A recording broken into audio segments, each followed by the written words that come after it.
Hello my dear students, ఈరోజు మన topic భారతదేశంలో ఎన్నికల వ్యవస్థ గురించి చర్చించుకోబోతున్నాం. ఇది భారతదేశంలో ఎన్నికల వ్యవస్థ. ఈ ఎన్నికల వ్యవస్థకు సంబంధించి మనకి 7వ యూనిట్లో ఉండడం జరిగింది. అయితే ఈ భారతదేశంలో ఎన్నికల వ్యవస్థ అనే చాప్టర్లో ఏ టాపిక్స్ ఉన్నాయో ఒకసారి మీకు పరిచయం చేసే ప్రయత్నం చేస్తాను. ఇందులో ఫస్ట్ టాపిక్ వచ్చేసి ఇంట్రడక్షన్, పరిచయము. అంటే భారతదేశంలో ఎన్నికల వ్యవస్థ, భారతదేశంలో ఎన్నికల విధానం, భారతదేశంలో ఎన్నికలు నిర్వహించే వ్యవస్థ ఏంటి, దాని పరిస్థితి ఏంటో ఈ పరిచయంలోనే మీకు చాలా వరకు అర్థమయ్యేలా చెప్పడం జరుగుతుంది. ఇక రెండోది ఏంటంటే కేంద్ర ఎన్నికల సంఘం, దీన్నే సెంట్రల్ ఎలక్షన్ కమిషన్ అంటారు. అలాగే మూడోది ఎన్నికల సంఘం యొక్క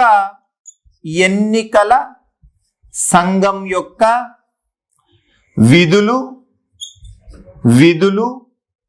బాధ్యతలు. What is the powers and functions of the central election commission or election commission. Next వచ్చేసి ఎన్నికల సంస్కరణలు. క్లియర్గా నోట్స్ రాసుకోండి. ఇది కొత్త టాపిక్. మన పొలిటికల్ సైన్స్ లో కొత్తగా చేర్చిన యూనిట్ అది. భారతదేశంలో ఎన్నికల వ్యవస్థకు సంబంధించి కొత్తగా చేర్చిన చాప్టర్ కాబట్టి క్లియర్గా రాసుకోండి. రాజకీయ పార్టీలకు సంబంధించి రాజకీయ పార్టీలు భారతదేశ భవితవ్యాన్ని నడిపించేవి, భారతదేశ పరిపాలనను కొనసాగించేవి, భారతదేశ ప్రజల యొక్క జాతకాన్ని మార్చగల శక్తి రాజకీయ పార్టీలకు ఉంటుంది. ఈ రాజకీయ పార్టీలలో ఏమేమి ఉంటాయనేది ఇక్కడ చూడాలి. ఒకటి జాతీయ పార్టీలు, రెండోది ప్రాంతీయ పార్టీలు. మీకు క్లాస్ చివరికల్లా జాతీయ పార్టీ అంటే ఏంటి, ప్రాంతీయ పార్టీ అంటే ఏంటో అర్థమవుతుంది. జాతీయ పార్టీలు, ప్రాంతీయ పార్టీలు. అలాగే చివరి టాపిక్ ఏంటంటే యాంటీ డిఫెక్షన్ లా, అంటే పార్టీ ఫిరాయింపుల చట్టం. భారతదేశాన్ని పట్టి పీడిస్తున్న ఒకానొక సమస్యే పార్టీ ఫిరాయింపుల చట్టం. ఈ పార్టీ ఫిరాయింపుల చట్టం అంటే ఒక పార్టీలో గెలిచి మరో పార్టీలో చేరడాన్ని పార్టీని ఫిరాయించడం కింద చెప్తాము. అయితే ఈ చివరి వరకు ఈ యూనిట్ మొత్తంలో మీకు అన్ని అంశాలు అర్థమయ్యేలా క్లియర్గా చెప్పడం జరుగుతుంది. అయితే ఇవన్నీ క్లియర్గా రాసుకోండి. అయితే ఇక్కడ ఏంటి అసలు ఎన్నికల వ్యవస్థకు ఇంత ప్రాధాన్యత ఎందుకుంది అంటే, భారతదేశం ప్రపంచంలోనే అతిపెద్ద ప్రజాస్వామ్య వ్యవస్థ. లిఖిత రాజ్యాంగం కలిగి దాదాపు భారతదేశానికి స్వాతంత్రం వచ్చి ఇప్పటి వరకు కూడా అంటే 2020 వరకు 17 సార్లు లోక్సభ ఎన్నికలు జరగడం జరిగింది. అలానే వందల సంఖ్యలో వివిధ ఎన్నికలు నిర్వహించడం జరిగింది. అయితే ఎన్నికలకు ఇంత ప్రాధాన్యత ఏంటంటే, ప్రజాస్వామ్య వ్యవస్థలో ప్రజలే ప్రభువులు కాబట్టి ప్రజలు పరిస్థితిని, ప్రజల కష్టాలను, ప్రజల అవస్థలను తీర్చే వ్యవస్థలు ఎన్నికల ద్వారానే ఏర్పడతాయి. కాబట్టి అంటే ఎన్నికల ద్వారానే ప్రజలు తమను పరిపాలించే ప్రభుత్వాన్ని ఏర్పాటు చేసుకుంటారు. కాబట్టి అంటే దేశ భవిష్యత్తు మనం వేసే ఓటు ద్వారానే నిర్ణయించబడుతుంది. కాబట్టి ఎన్నికల వ్యవస్థకు, ప్రజాస్వామ్యం వర్ధిల్లడానికి ఎన్నికలకు అంత ప్రాధాన్యత కలిగింది. ముఖ్యంగా మనలాంటి వివిధ సంస్కృతులు, వివిధ మతాలు, వివిధ భాషలు, వివిధ కులాలు, వివిధ సంస్కృతులు కలిగిన మన దేశంలో ఎన్నికలు నిర్వహించడం చాలా కష్టతరమైన పని, చాలా వ్యయంతో కూడిన పని. అయినా కూడా ఇన్ని సంవత్సరాలు భారతదేశం స్వాతంత్రం వచ్చి ఇన్ని సంవత్సరాలైనా, రాజ్యాంగం అమల్లోకి వచ్చి ఇన్ని సంవత్సరాలైనా ఇప్పటికీ ప్రపంచంలోనే అతి పెద్ద ప్రజాస్వామ్య వ్యవస్థ కలిగిన మన దేశంలో కూడా ఇప్పటికీ స్వేచ్ఛాయుతమైన, ప్రజాస్వామ్యయుతమైన ఎన్నికలు నిర్వహించడం జరుగుతుంది. దాని గొప్పతనం అంతా ప్రజలు, అలానే ఎన్నికలు నిర్వహించే వ్యవస్థలు. ఎందుకు ఇంకా ఎన్నికలకి అంటే, ప్రజాస్వామ్యం వర్ధిల్లాలంటే సక్రమమైన ఎన్నిక నిర్వహించాల్సి ఉంటుంది. సక్రమమైన ఎన్నిక అంటే ఫెయిర్ ఎలక్షన్ నిర్వహించాలి. ఎందుకంటే కులానికి కానీ, మతానికి కానీ, మందుకు కానీ, ధనానికి కానీ, నేర ప్రవృత్తికి కానీ ఎటువంటి అవలక్షణాలకి లొంగకుండా ఓటు వేసే విధంగా ఎన్నికలు నిర్వహించే విధంగా జరిగినట్లయితే ప్రజాస్వామ్య వ్యవస్థ వర్ధిల్లుతుంది. అలానే ప్రజల అవస్థలు తీర్చే ప్రభుత్వాలు ప్రజల అవస్థలు తీర్చడానికే ఒక వ్యవస్థగా ఏర్పడి ప్రజల జీవితాలను జాతకాలను మార్చే అవకాశం ఉంటుంది. అందుకే ఎన్నికల వ్యవస్థకు సంబంధించి ఒక చట్టబద్ధమైన రాజ్యాంగబద్ధమైన అవకాశాన్ని కల్పించడం కోసం రాజ్యాంగ నిర్మాతలు కొన్ని సెటప్లు చేయడం జరిగింది. ఆ సెటపే కాన్స్టిట్యూషనల్ సెటప్. దీనికి ఏమేమి అంశాలు ఉన్నాయనేది చూసినట్లయితే దేశంలో వయోజనులందరూ ఓటు హక్కు వినియోగించుకునే విధంగా, అట్లనే ప్రజాస్వామ్యం వర్ధిల్లే విధంగా ఎన్నికల వ్యవస్థను రాజ్యాంగబద్ధం చేయడం కోసం భారత రాజ్యాంగ నిర్మాతలు రాజ్యాంగంలో ఈ ఎన్నికల వ్యవస్థను చేర్చడం జరిగింది.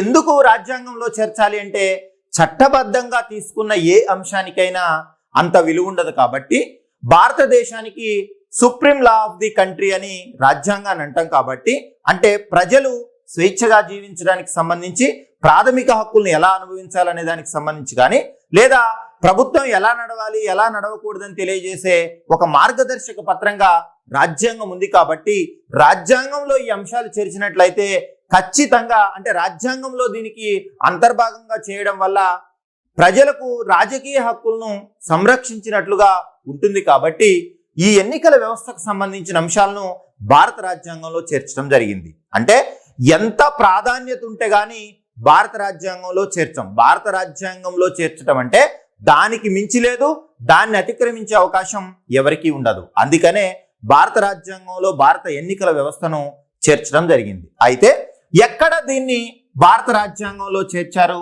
అనేది ఆలోచిస్తే, భారత ఎన్నికల వ్యవస్థకు సంబంధించి భారత రాజ్యాంగంలోని 15వ భాగంలో దీనికి సంబంధించిన ఆర్టికల్స్ ను పొందుపరచడం జరిగింది. 15వ భాగంలోని 324వ ఆర్టికల్ నుండి 329వ ఆర్టికల్ వరకు ఈ అంశాలను అంటే ఎన్నికల వ్యవస్థకు సంబంధించిన అంశాలను భారత రాజ్యాంగంలో పొందుపరచడం జరిగింది. అయితే ఇది 15వ భాగం అని చెప్పుకున్నాం. అయితే భారత రాజ్యాంగం అమల్లోకి వచ్చినప్పుడు, భారత రాజ్యాంగం 1950 జనవరి 26న అమల్లోకి వచ్చింది. అప్పుడు మొత్తం 22 భాగాలుగా భారత రాజ్యాంగం ఉండడం జరిగింది. ఈ 22 భాగాలంటే 395 ఆర్టికల్లు, 8 షెడ్యూళ్లు ఉండడం జరిగింది. ప్రస్తుతం 25 భాగాలున్నాయి, 395 ఆర్టికల్స్ ఉన్నాయి, 12 షెడ్యూళ్లు ఉన్నాయి. మరి ఆర్టికల్స్ సంఖ్య పెరగలేదా? ఇన్ని సంవత్సరాలైంది భారత రాజ్యాంగం అమల్లోకి వచ్చి ఆర్టికల్ సంఖ్య పెరగలేదా అంటే, ఆర్టికల్ల సంఖ్య పెరుగుతుంది కానీ నంబర్ పెరగదు. అంటే ఏదైనా అంశానికి సంబంధించి సవరించాలన్నా, మార్చాలన్నా, యాడ్ చేయాలన్నా దానికి సంబంధించిన అంశంలో ఇన్సెట్ చేయడమే తప్ప, అంటే దీన్ని తీసుకొచ్చి ఆ అంశానికి సంబంధించి యాడ్ చేయడమే తప్ప ఎట్టి పరిస్థితుల్లో కూడా 396, 400, 402 అనే ఆర్టికల్స్ అనేవి ఉండవు. ప్రస్తుతానికి 450 ఆర్టికల్స్ సంఖ్య చూపించినప్పటికీ మనం ఎక్కడ రాజ్యాంగం పుస్తకంలో 395 సంఖ్యనే చూపిస్తాము. ఏదైనా అంశానికి సంబంధించి, ఫర్ ఎగ్జాంపుల్ ఫండమెంటల్ రైట్స్ లో అంటే ప్రాథమిక హక్కులకు సంబంధించిన అంశాలలో విద్యా హక్కు చట్టాన్ని తీసుకురావడం జరిగింది. ఈ విద్యా హక్కు చట్టాన్ని ఎక్కడ చేర్చారంటే ఆర్టికల్ 21A చేర్చడం జరిగింది. అంటే 21లో ఆల్రెడీ ఉంది కాబట్టి 21A చేర్చడం జరిగింది. అంటే దేనికి సంబంధించిన అంశం వచ్చినప్పుడు ఆ ఆర్టికల్లోనే ఆ అంశాన్ని ఇన్సెట్ చేయడం జరుగుతుంది తప్ప తర్వాత అంశాల ఆర్టికల్ సంఖ్య పెంచడం అనేది ఉండదు. అయితే ప్రస్తుతం భారత రాజ్యాంగంలో 25 భాగాలు ఉన్నాయి, 12 షెడ్యూళ్లు ఉన్నాయి. ఇది ఎన్నికల వ్యవస్థకు సంబంధించి భారతదేశంలో 15వ భాగంలో ఉంది. ఈ 15వ భాగంలో ఆర్టికల్ 324 నుండి 329 వరకు ఈ భారతదేశంలో ఎన్నికల వ్యవస్థ గురించి ఉండడం జరిగింది. ఇప్పుడు ఏం చేద్దామంటే ఆర్టికల్ 324 నుండి 329 వరకు భారత రాజ్యాంగంలోని ఆర్టికల్స్ లో ఏ అంశాన్ని చేర్చారో ఒకసారి చూద్దాం. అంటే ఆర్టికల్ 324లో ఏముంటుందంటే ప్రధాన ఎన్నికల కమిషనర్ ప్లస్ ఇతర సభ్యుల గురించి ఆర్టికల్ 324లో చర్చించడం జరుగుతుంది. ఇక్కడ ఒక విషయాన్ని మీరు గుర్తుంచుకోవాలి. భారత రాజ్యాంగం అమల్లోకి వచ్చినప్పటి నుండి అంటే 1950 టు 1989 అక్టోబర్ 15 వరకు ఈ ఏకసభ్య కమిషన్ గానే ఎన్నికల కమిషన్ ఉండేది. ఏకసభ్య కమిషన్ గానే ఉండేది. అయితే 1989 అక్టోబర్ 15 నుండి బహుళ సభ్య కమిషన్ అయింది. అంటే ఒక చీఫ్ ఎలక్షన్ కమిషనరు ప్లస్ ఇద్దరు సభ్యులు. ఇప్పుడు మొత్తం ఎంతమంది ఉన్నారు? 3 సభ్యులు ఉన్నారు. అంటే ఇప్పుడు ప్రస్తుతం ఎన్నికల కమిషనర్ అనేది బహుళ సభ్య కమిషనర్. గుర్తుంచుకోండి. ఎట్ ప్రజెంట్ ప్రస్తుతం సిఈసి ఎవరు అంటే చీఫ్ ఎలక్షన్ కమిషనర్ ఎవరంటే సునీల్ అరోరా. ఇక ఆర్టికల్ 325 దేని గురించి చెప్తుంది అంటే ఓటర్ల జాబితా గురించి తెలియజేస్తుంది. ప్రతి సంవత్సరం జనవరి 1 డేట్ను బేస్ చేసుకొని ఓటర్ల జాబితాను సిద్ధం చేయడం జరుగుతుంది. ఈ ఓటర్ల జాబితాలో ఉన్న వ్యక్తులే వయోజనులుగా, ఓటర్లుగా, రిజిస్టర్ ఓటర్లుగా గుర్తింపు పొందడం జరుగుతుంది. ప్రతి సంవత్సరం జనవరి 25ను ఓటర్ల దినోత్సవంగా జరుపుకోవడం జరుగుతుంది. దానికి సంబంధించి తర్వాత చెప్తాను. ఇక ఆర్టికల్ 326లో ఏముంటుందంటే ఓటు వేసే వ్యక్తి అంటే రిజిస్టర్ ఓటర్ యొక్క వయసుకు సంబంధించి చెప్పడం జరుగుతుంది. అంటే కులం, మతం, లింగం, వర్ణం, వర్గం ఎటువంటి విభేదం లేకుండా భారతదేశంలో కులానికి, రంగుకి, మతానికి, లింగానికి ఎటువంటి సంబంధం లేకుండా, ప్రాంతానికి సంబంధం లేకుండా ఒక్క వయసుని బేస్ చేసుకొని ఓటు హక్కు కల్పించడం జరిగింది. అది కూడా రాజ్యాంగంలోని 326 ఆర్టికల్లో నిర్ధారించడం జరిగింది. అయితే 1988 వరకు కూడా 1988 61వ రాజ్యాంగ సవరణ చట్టం, రాజీవ్ గాంధీ ప్రధానమంత్రిగా ఉన్నారు. ఈ 61వ రాజ్యాంగ సవరణ చట్టం ద్వారా 1988లో 21 సంవత్సరాలున్న ఓటు హక్కు వయసును 18 సంవత్సరాలకు కుదించడం జరిగింది. అంటే ప్రస్తుతం ఓటు వేసే వ్యక్తి యొక్క వయసు ఎంత అంటే 18 సంవత్సరాలు. ఇక అందుకే నేను చెప్తుంది ఏంటంటే ఇక్కడ 89లో బహుళ సభ్యులు వచ్చారు కదా, ఇందాక మనం చెప్పుకున్నట్టు. ఎందుకంటే ఇక్కడ వయసు కుదించారు కాబట్టి ఈ ఎన్నికల కమిషనర్కి పని ఒత్తిడి పెరుగుతుంది. కాబట్టి ఏకసభ్య కమిషనర్ అనే వ్యక్తి ఇన్ని పనులు చేయలేడు. కాబట్టి ఓటు వేసే వ్యక్తుల యొక్క సంఖ్య పెరిగింది. కాబట్టి మరో 2 సభ్యుల్ని అందులో చేర్చి బహుళ సభ్య కమిషనర్ గా మార్చడం జరిగింది. ఓకే, ఓటు వేసే వ్యక్తి యొక్క వయసు 18 సంవత్సరాలు. ఇక ఆర్టికల్ 327, 328 బేస్ చేసుకొని పార్లమెంటు మరియు అసెంబ్లీ అంటే భారతదేశంలో చట్టసభలు ఎన్నికల ప్రక్రియకు సంబంధించి కానీ ఎన్నికల వ్యవస్థకు సంబంధించి కానీ చట్టాలు చేసుకోవచ్చు. ఫర్ ఎగ్జాంపుల్ ప్రజా ప్రాతినిధ్య చట్టం 1950, ప్రజా ప్రాతినిధ్య చట్టం 1950 ప్లస్ ప్రజా ప్రాతినిధ్య చట్టం 1951. ఈ చట్టాన్ని చాలా సార్లు సవరించుకుంటా రావడం జరిగింది. అయితే ఎన్నికల సంస్కరణల్లో భాగంగా మనకి ఈ చట్టాలకు సంబంధించిన కొంత ఇన్ఫర్మేషన్ చెప్పడం జరుగుతుంది. ఓకేనా.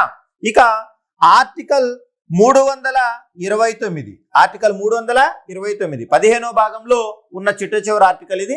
ఈ ఎన్నికల ప్రక్రియకు సంబంధించి ఏంటి అంటే ఎన్నికల్లో జరిగిన లోటుపాట్లకు కానీ ఎన్నికల్లో జరిగిన వివిధ రకాల లోపాలకు కానీ కోర్టుకు వెళ్లే అవకాశం ఉందా, ఒకవేళ న్యాయస్థానాలకు వెళ్తే ఎలాంటి పరిమితులు ఉంటాయి, అసలు ఎన్నికల వ్యవస్థకు సంబంధించి న్యాయస్థానాల జోక్యం ఎలా ఉంటుందనే అంశానికి సంబంధించిన అన్ని అంశాలను భారత రాజ్యాంగంలోని ఆర్టికల్ 329లో క్లియర్ గా గుర్తించడం జరిగింది. ఇక ఇప్పుడు కేంద్ర ఎన్నికల సంఘానికి సంబంధించిన నిర్మాణము అలాగే కేంద్ర ఎన్నికల సంఘం యొక్క విధులు బాధ్యతల గురించి తెలుసుకుందాం. ఫస్ట్ కేంద్ర ఎన్నికల సంఘం, దీనికి సంబంధించి చూసినట్లయితే ఈ మీకు ఎగ్జామ్ లో వచ్చే క్వశ్చన్స్ ఇవే. కేంద్ర ఎన్నికల సంఘం లేదా కేంద్ర ఎన్నికల సంఘం యొక్క విధుల గురించి రాయండి అని 5 మార్కులకు కానీ లేదా 10 మార్కులకు కానీ రావచ్చు. క్లియర్ గా చూడండి. కేంద్ర ఎన్నికల సంఘం అనేది భారతదేశంలో స్వతంత్ర ఎన్నికలను నిర్వహించడానికి ఏర్పాటైన ఒక రాజ్యాంగపరమైన వ్యవస్థ, కాన్స్టిట్యూషనల్ బాడీ. ఓకేనా. ఇది ఆర్టికల్ 324 ప్రకారం కేంద్ర ఎన్నికల సంఘం యొక్క నిర్మాణం గురించి వివరించడం జరుగుతుంది. ఇక్కడ ఎవరెవరు ఉంటారంటే చీఫ్ ఎన్నికల కమిషనర్ అంటే చీఫ్ ఎన్నికల కమిషనర్ ప్లస్ 2 ఇతర సభ్యులు ఉంటారు. వీళ్ళ నియామకం భారత రాష్ట్రపతి నియమించడం జరుగుతుంది. అలాగే రాజ్యాంగం ప్రకారం వీళ్ళు ఎన్ని సంవత్సరాల పదవిలో ఉంటారంటే 6 లేదా 65 సంవత్సరాలు. ఏంటి 6 లేదా 65 సంవత్సరాలు అంటే వాళ్ళు ఈ ఉద్యోగంలో జాయిన్ అయిన తర్వాత, ఈ పదవిలో వచ్చిన తర్వాత ఏది ముందైతే అది 6 సంవత్సరాలు పూర్తయితే 6 సంవత్సరాలు పూర్తయినందుకు పదవీ విరమణ చేయాల్సి ఉంటుంది. లేదా అతని యొక్క వయసు పదవీ కాలం 6 సంవత్సరాలు పూర్తి చేస్తారా, లేదా అతని వయసు 65 సంవత్సరాలు వస్తుందా, ఏది ముందు వస్తే అది మాత్రమే పరిగణలోకి తీసుకొని అతను పదవీ విరమణ చేయాల్సి ఉంటుంది. ఓకేనా? ఒకవేళ ఒక వ్యక్తి ఏ అనే వ్యక్తి 63 సంవత్సరాలకు ఈ పదవిలోకి వచ్చాడు అనుకుంటే అతను ఎన్ని సంవత్సరాలు ఉంటాడు? ఇంకా +2. అతని వయసు ఎంత? 65 సంవత్సరాలు. ఇతను పదవీ విరమణ చేయాలి. అదే బిఏ వ్యక్తి యొక్క వయసు 59 సంవత్సరాలు అప్పుడు ఈ పదవిలో జాయిన్ అయితే అతను ఎప్పటి వరకు ఉంటాడు? +6. అంటే ఎప్పటి వరకు? అతని వయసు 65 సంవత్సరాలు వచ్చేంత వరకు కూడా ఉంటాడు. అంటే 6 సంవత్సరాల వరకు ఉండవచ్చు, లేదా 65 సంవత్సరాలు పూర్తయ్యేంత వరకు వీళ్ళు పదవిలో కొనసాగవచ్చు. భారతదేశంలో ఎన్నికలను నిర్వహించడానికి రాజ్యాంగపరమైన ఎన్నికల సంఘాన్ని ఏర్పాటు చేయడం జరిగింది. అది భారతదేశంలో ఎన్నికలు నిర్వహించడానికి కావాల్సిన అన్ని సౌకర్యాలు రాష్ట్రపతి కల్పించడం జరుగుతుంది. అయితే ఈ ఎన్నికల కమిషన్ కు చీఫ్ ఎలక్షన్ కమిషనరు చైర్మన్ గా వ్యవహరించడం జరుగుతుంది. అలాగే అవసరమైతే భారత రాష్ట్రపతి ప్రాంతీయ అంటే రీజనల్ ఎలక్షన్ కమిషనర్లను ఏర్పాటు చేయడం జరుగుతుంది. అంటే ప్రాంతీయ ఎన్నికల అధికారులను కూడా ఏర్పాటు చేసే అవకాశం, అధికారం రాష్ట్రపతికి ఉంది. అలాగే వీళ్ళ సర్వీస్ రూల్స్, పదవీ విరమణ, పదవీ కాలము, వీటికి సంబంధించింది కూడా అంటే ఈ ప్రాంతీయ కమిషనర్లకు సంబంధించిన అన్ని అంశాలు ప్రెసిడెంట్ ఆఫ్ ఇండియా నిర్ణయించడం జరుగుతుంది. ఓకేనా? ఇది కేంద్ర ఎన్నికల సంఘానికి సంబంధించిన నిర్మాణం. అంటే కేంద్ర ఎన్నికల సంఘం యొక్క నిర్మాణం ఆర్టికల్ 324లో వివరిస్తుంది. ఇక్కడ చీఫ్ ఎలక్షన్ కమిషనర్ తో పాటు 2 ఇతర సభ్యులు ఉంటారు. వీళ్ళకి చైర్మన్ గా చీఫ్ ఎలక్షన్ కమిషనర్ ఉండడం జరుగుతుంది. అలాగే వీళ్ళ నియామకం ఎవరు చేపడతారంటే రాష్ట్రపతి చేపడతాడు. వీళ్ళ పదవీ కాలం ఏంటంటే 6 లేదా 65 సంవత్సరాలు వీళ్ళు పదవీ కాలం ఉంటారు. అలాగే వీళ్ళని తీసివేయాలంటే అంటే వీళ్ళు రాజ్యాంగం ప్రకారం నడుచుకోవట్లేదు, అనుచిత ప్రవర్తన ఉంది, వింత ప్రవర్తన ఉందని రాష్ట్రపతి అనుకున్నట్లయితే పార్లమెంటులోని ఉభయ సభల యొక్క తీర్మానం ద్వారా వీళ్ళని ఈ పదవిలో నుంచి తీసివేసే అవకాశం ఉంటుంది. అవసరం అనుకుంటే పని ఒత్తిడి ఎక్కువ ఉన్నప్పుడు ప్రాంతీయ ఎన్నికల అధికారులను రాష్ట్రపతి నియమించడం జరుగుతుంది. అయితే వాళ్ళ పదవీ కాలాన్ని మాత్రం రాష్ట్రపతి నిర్ణయించడం జరుగుతుంది. ఇది గుర్తుంచుకోవాలి. అయితే 1950 జనవరి 25న కేంద్ర ఎన్నికల సంఘం ఏర్పాటు కావడం జరిగింది. ఈ కేంద్ర ఎన్నికల సంఘం యొక్క భవనం పేరు నిర్వాచన్ సదన్. జనవరి 25నే ప్రస్తుతం ఓటర్ల దినోత్సవంగా, ప్రతి సంవత్సరం ఓటర్ల దినోత్సవంగా జరుపుకోవడం జరుగుతుంది. ఈ డేట్ ని బేస్ చేసుకునే దేశంలో వయోజనుల యొక్క ఓటు హక్కు రిజిస్ట్రేషన్ అనేది ప్రారంభమవుతుంది. దీన్నే మనం ఓటర్ల దినోత్సవం అంటారు. ఓటర్ల దినోత్సవం ప్రతి సంవత్సరం జనవరి 25న జరుపుకోవడం జరుగుతుంది.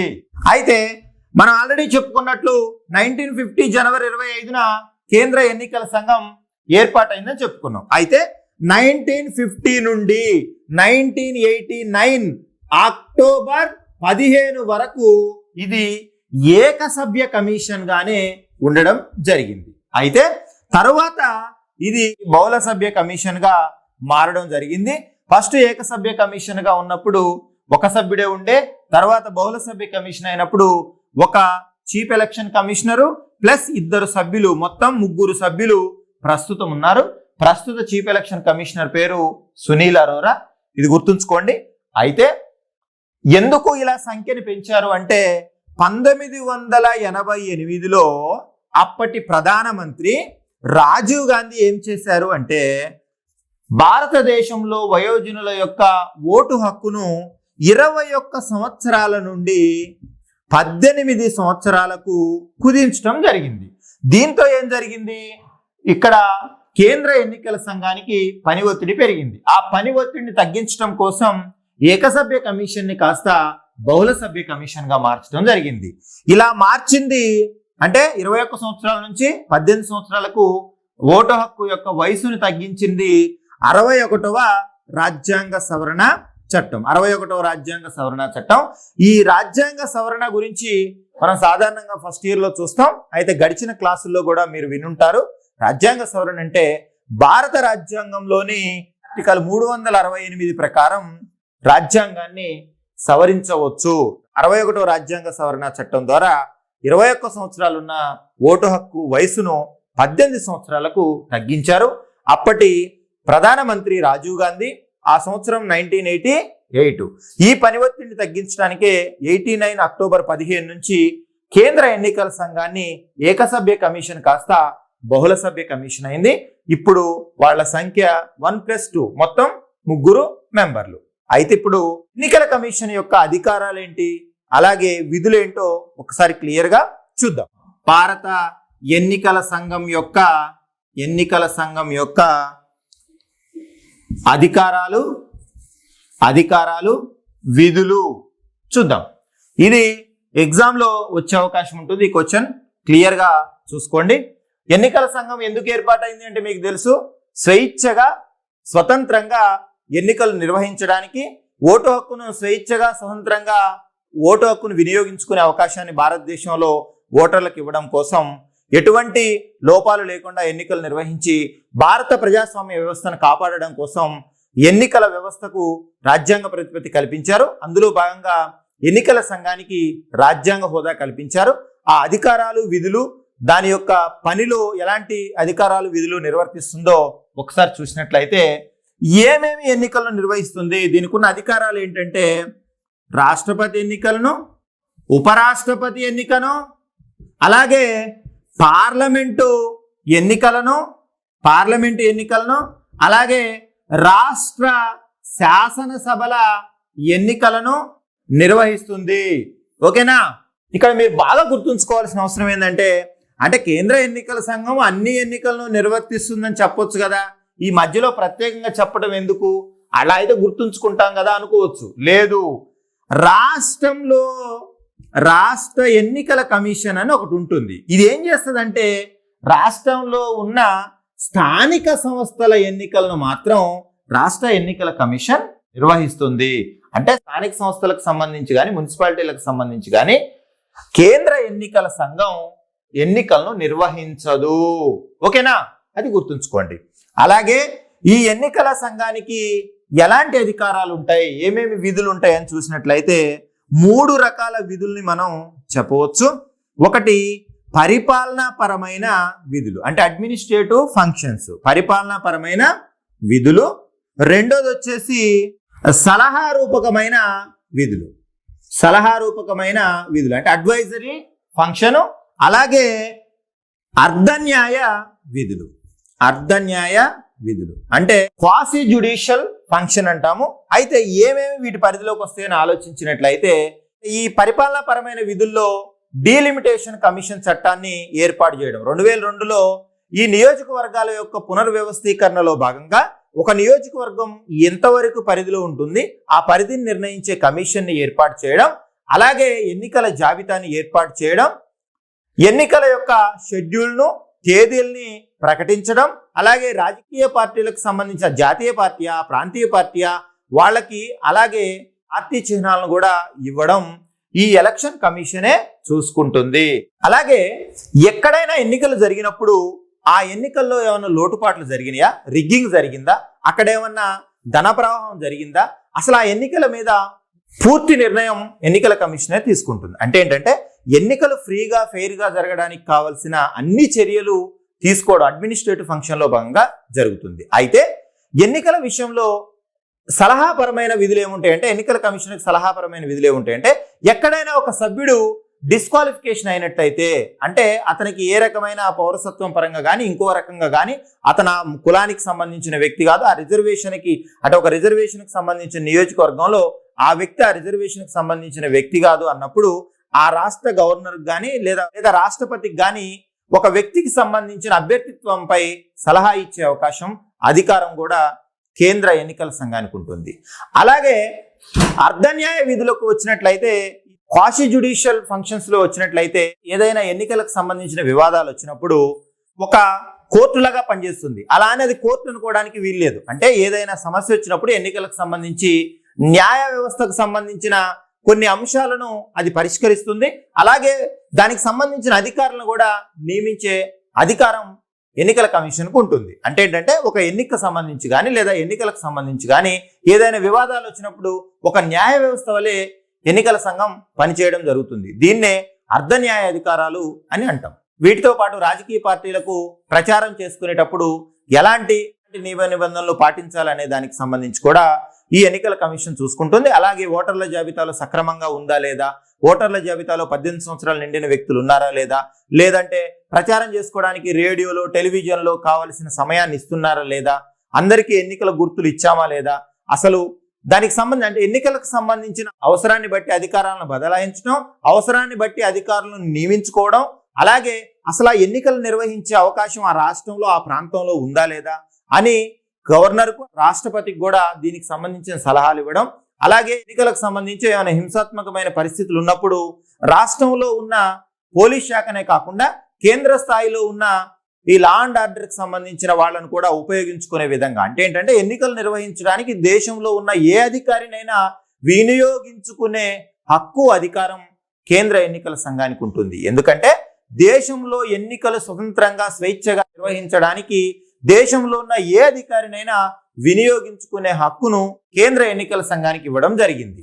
ఎందుకంటే ప్రజాస్వామ్యం వర్ధిల్లడానికి కేంద్ర ఎన్నికల సంఘం యొక్క పనితీరే నిదర్శనం. కాబట్టి ఎన్నికలు సక్రమంగా నిర్వహించినట్లయితే ఎన్నికల్లో విజయం సాధించే మెజార్టీ పార్టీ భారతదేశం యొక్క భవిష్యత్తును, భారతదేశం యొక్క ప్రజల కష్టాలను తీరుస్తుంది. కాబట్టి ఎన్నికలు సక్రమంగా నిర్వహించే విధంగా నేరారోపణలు ఎదుర్కొంటున్న వ్యక్తులను డిస్క్వాలిఫికేషన్ చేయడం, అలానే ధన ప్రవాహం, మందు ప్రవాహం లేకుండా, డబ్బులు పంచి ఎన్నికల్లో గెలిచే విధంగా లేకుండా కొన్ని ప్రత్యేకమైన సౌకర్యాలను, కార్యక్రమాలను కూడా చేపట్టడం, అలాగే ఓటు హక్కు ఉన్న ప్రతి ఒక్క వ్యక్తి అంటే ఓటును వినియోగించుకునే విధంగా వివిధ కార్యక్రమాలను చేపట్టడం, వయోజనులైన ప్రతి ఒక్కళ్ళు ఓటును రిజిస్టర్ చేసుకునే విధంగా కార్యక్రమాలను చేపట్టడం, ప్రాయోజిత కార్యక్రమాలను ఏర్పాటు చేయడం, ఈ అంశాలన్నింటినీ అంటే అల్టిమేట్గా కేంద్ర ఎన్నికల సంఘం ఏ విధిని నిర్వర్తించినా, కేంద్ర ఎన్నికల సంఘం ఏ అధికారాన్ని చెలాయించినా దేశంలో ఎన్నికలను నిర్వహించడానికే, ఎన్నికలను సక్సెస్ఫుల్గా నిర్వహించడానికే, భారతదేశ ప్రజాస్వామ్యాన్ని కాపాడడానికే ఈ వ్యవస్థను భారత రాజ్యాంగంలో పొందుపరచడం జరిగింది.